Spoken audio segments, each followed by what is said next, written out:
Let's go over shoulder care exercises for the overhead athletes, organizing and programming them to give you not only more efficient workouts, but more effective workouts as well. And in this video, I'm going to go through the types of shoulder care drills, these shoulder exercises specifically, some examples, and lastly, considerations in turning this into real life. First of the 5 main exercises are end range of motion isometrics, really just spending some time under tension at that extreme range of motion, getting stronger where we need to be in sports, but don't necessarily visit in the weight room. Second, we have our controlled articular rotations, basically just taking the joint through its fullest range of motion, kind of like an end range of motion iso, but instead of one position, it's the entire joint range of motion. Third is our rhythmic stabilizations, just working on proprioception and the muscle's ability to stay strong, trying to maintain its joint positioning amidst all of the craziness of not only the perturbations in this exercise, but all the variations and demands of their sport. Fourth are eccentrics, and this is a 2-for-1. First, we have our yielding or submaximal eccentrics, where the athlete is slowly controlling the eccentric, but they could do the concentric if they wanted. And second is supermaximal, or more than the athlete is capable to do eccentrics, where the only thing that they can do is slowly control the eccentric more than they're able to do concentrically. Last, we just have regular concentric raises of whatever exercise or movement it is, controlling the concentric, controlling the eccentric, just going through the full range of motion. 3 shoulder care categories, 2 bonus ones at the end, because the overhead athlete and what's required of them in sport is typically a total body movement, not just isolated in just the shoulder. First, shoulder external rotation. Think this is arm layback, arm cocking for whatever it may be before accelerating the arm forwards. Second is our Y/lower trap/posterior tilt muscles, depending on whatever you're used to calling it, helping the athlete get back, typically helping with external rotation as well. Third is our shoulder protraction and upwards rotation exercises, helping these shoulder blades reach, round, and rotate, I stole that from Eric Cressy, around the rib cage itself, letting the shoulder blades move and get upwards, which then allows the humerus in the arm to get higher as well. Bonus 2 categories are our hips and thoracic or T-spine. Overhead sports typically come with rotation and also the ground as well.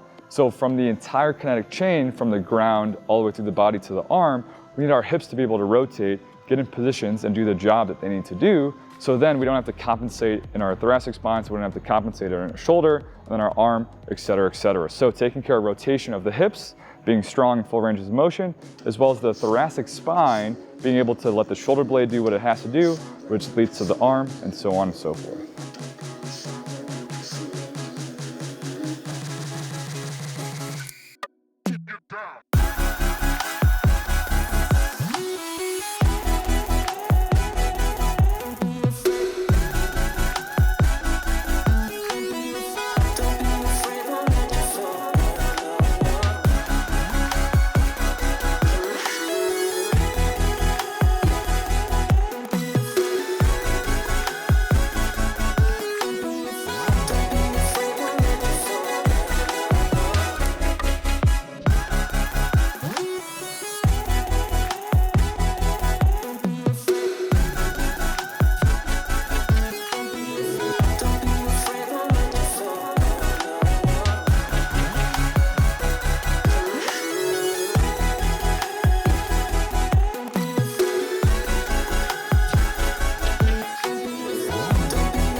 Don't be afraid, won't let you fall, girl.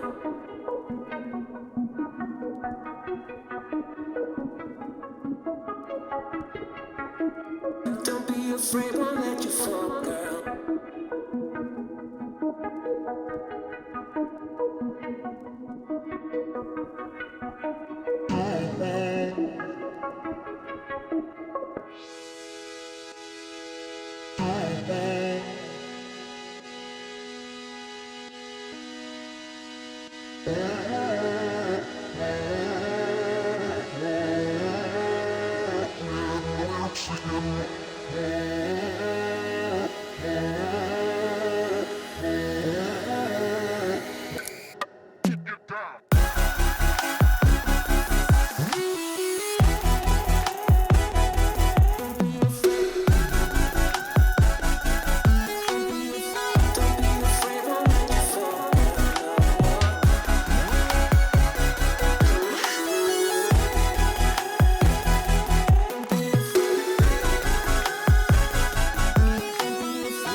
Last, considerations on how to actually coach these exercises and what to look out for.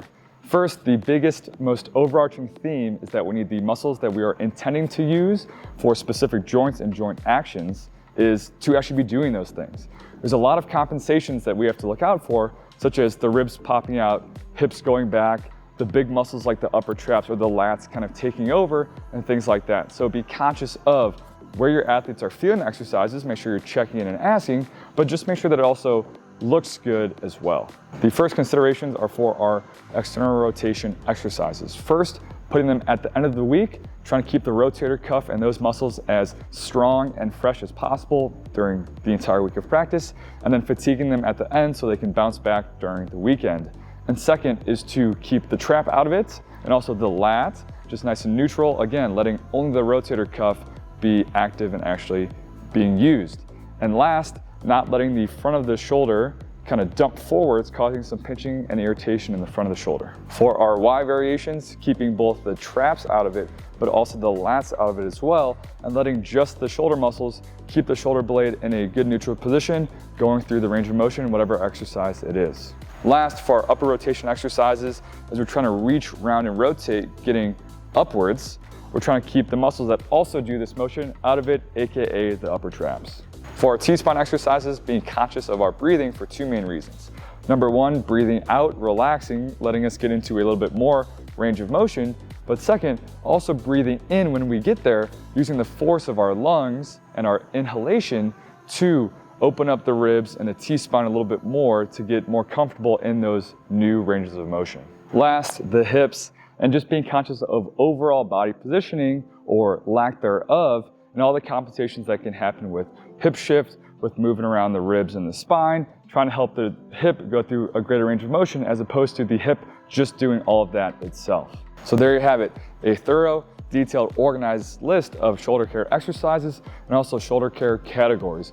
But in no way, shape, or form was this exhaustive of everything you possibly have to and can consider when taking care of your overhead athletes. Again, just a really good place to start for you to level up your organization and program for your shoulder care athletes. Last disclaimer, this is just personally how I organize and program my shoulder care exercises. This isn't necessarily the most optimal way or even the best way, just what I've found works. These categories and exercises are how I wrap my head around it, and not everything is going to fit perfectly in a category, a drill, or even a progression. But this is a framework, a starting spot for you to learn my thought process, and then you can mix and match, fill in the details, what makes most sense for you and your athletes.